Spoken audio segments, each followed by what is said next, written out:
कायद्याचा बालेकिल्ला, नाशिक जिल्हा कायद्याचा बालेकिल्ला, नाशिक जिल्हा कायद्याचा बालेकिल्ला, नाशिक जिल्हा कायद्याचा बालेकिल्ला, नाशिक जिल्हा कायद्याचा बालेकिल्ला, नाशिक जिल्हा कायद्याचा बालेकिल्ला, नाशिक जिल्हा कायद्याचा बालेकिल्ला, नाशिक जिल्हा कायद्याचा बालेकिल्ला.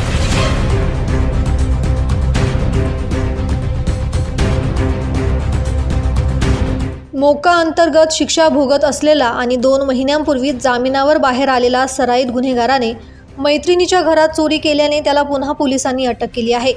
श्रीजय संजय खाडे, वय 28 वर्ष, राहणार पाटील गल्ली, सानपवाडा, जुने नाशिक असे अटक केलेल्या सराईत गुन्हेगाराचे नाव आहे.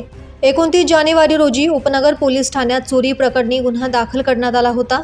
या गुन्ह्याचा समांतर तपास करीत असताना गुन्हे शाखेच्या युनिट 1च्या पथकातील पोलीस अंमलदार विलास चारोस्कर आणि गोरक्ष साबळे यांना गुप्त माहिती मिळाली की उपनगर हद्दीतील चोरी श्रीजय खाडे यांनी केली असून तो आडगाव येथील समर्थनगर परिसरात येणार आहे.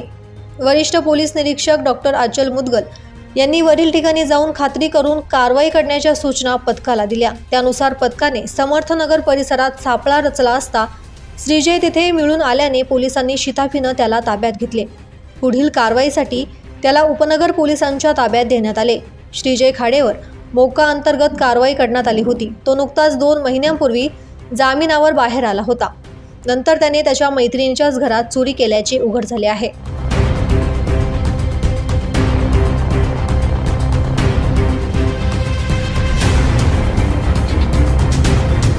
ब्युरो रिपोर्ट, दैनिक भ्रमर, नाशिक.